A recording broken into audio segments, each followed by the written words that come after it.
Favourite recipe MDH का जीरा SIP jaljeera मसाला। SIP SIP जीरा सिप MDH का जलजीरा और जीरा सिप MDH का जलजीरा जीरा सिप। रेस्क्यू ऑपरेशन में जुटे ब्रिगेडियर मनदीप ढिल्लों ने क्या कहा है, अभियान को लेकर आइए सुनिए। Today, at about 13:45 hours, a mudslide and a cloudburst hit Dharali village, which is around 4 kilometers north of Harsil on the Gangotri axis. Indian Army column located at Harsil post was the first to respond and reached the village within 10 minutes and commenced rescue operations. The column has about 150 personnel with specialized medical equipment, rescue equipment and doctors, and are engaged in rescuing the villagers. Till now, around 20 villagers have been rescued and moved to safety, and those injured are being treated.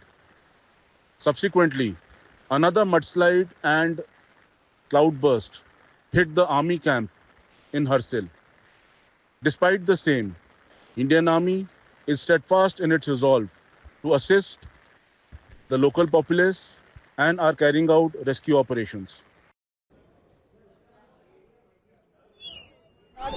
तो बादल फटने के बाद किस तरह से एक बड़ा रेस्क्यू अभियान चलाने की कोशिश की जा रही है, और इस वक्त सबसे बड़ी चुनौती है उन लोगों तक पहुंचना जो इस बड़ी तबाही के बाद बच गए हैं, और उनके लिए वो बुनियादी सुविधाएं उन तक पहुंचाना जो उनके लिए बेहद ज़रूरी है जिंदा रहने के लिए। लेकिन इस तबाही के मंजर के बीच जो तस्वीरें सामने आ रही हैं वो डरा देती हैं।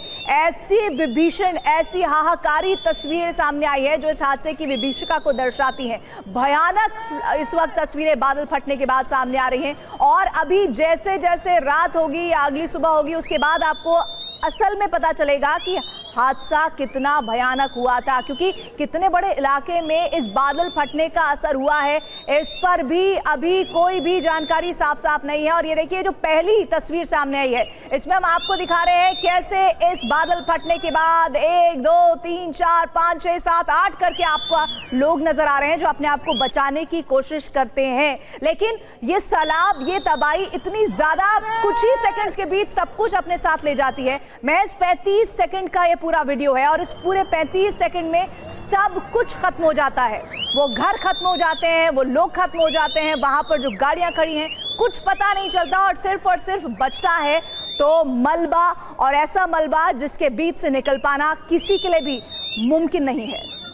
हालांकि इसी मलबे के बीच एक शख्स निकलता हुआ प्रीति नजर आया, और जाहिर सी बात है किस तरीके से वो अपनी जान बचाने की ही जद्दोजहद कर रहा था कि वो एक ऊपरी मंजिल की तरफ शरण लेना चाहता था। लेकिन इस बीच वही तस्वीर भी अब आपके सामने है जिसका मैंने जिक्र किया। एक तरफ पानी का ये तेज बहाव जिसमें सब कुछ बह गया, लेकिन उसी पल के थमते ही ये देखिए वो तस्वीर सामने आई जिससे साफ है कि कैसे पूरा इलाका, कई किलोमीटर का ये इलाका पूरा मलबे की चपेट में है। यानी यहाँ पर पानी के तेज बहाव के साथ बैठा मलबा सब कुछ जमींदोज कर चुका है। इस बीच एक वो शख्स जो किसी तरीके से खुद को बचाने की कोशिश करता दिखा। समीर, ये तस्वीरें वाकई डरा देने वाली हैं, और इन तस्वीरों को देखकर आप अंदाजा लगा सकते हैं कि यहाँ पर मौजूद लोगों पर बीती क्या है। और एक के बाद एक लगातार हादसे की खबरें सामने आ रही हैं। नैनीताल से हल्द्वानी जाने वाली जो सड़क है वहां पर भी लैंडस्लाइड हुई है, ये खबर सामने आ रही है। और आप देखिए 5:40 लगभग होने जा रहे हैं, और थोड़ी देर में अंधेरा होना शुरू हो जाएगा, और उस वक्त रेस्क्यू ऑपरेशन में लगे लोगों को कितनी मुश्किलों का सामना करना होगा इसका हम और आप अंदाजा लगा सकते हैं, क्योंकि हालात बद से बदतर होते हुए नजर आ रहे हैं इस पूरे इलाके में। ये तस्वीरें आपको दिखा रहे हैं, और इस तस्वीर में दरअसल आपको समझ आएगा कि उत्तरकाशी में त्रासदी कैसे आई। सबसे पहले बादल फटा, लोगों को खतरे का एहसास होता उससे पहले ही पानी और मलबा तेज रफ्तार के साथ गांव की तरफ बढ़ने लगा। रेस्क्यू ऑपरेशन जारी है। कई लोग दरअसल लापता हुए हैं, कई लोग बह गए हैं, इस हादसे में मलबे के अंदर समा गए हैं। उनको जल्द से जल्द मलबे से बाहर निकालना निश्चित तौर पर प्रशासन के लिए, एनडीआरएफ के लिए, सेना के लिए एक बहुत बड़ी चुनौती है। हेल्पलाइन नंबर जारी किए गए उनके लिए जिनके अपने लापता हैं, उनके बारे में कोई पता लग नहीं पा रहा है। कई लोग ऐसे हैं जो लापता हैं, कई लोग मलबे में दबे हुए हो सकते हैं, कई लोगों की जानें गई हैं, लेकिन अभी ठीक आंकड़ा भी सामने नहीं आया है। ये है सीक्रेट रेसिपी MDH का जीरा सिप जलजीरा मसाला। Sip, sip, jeera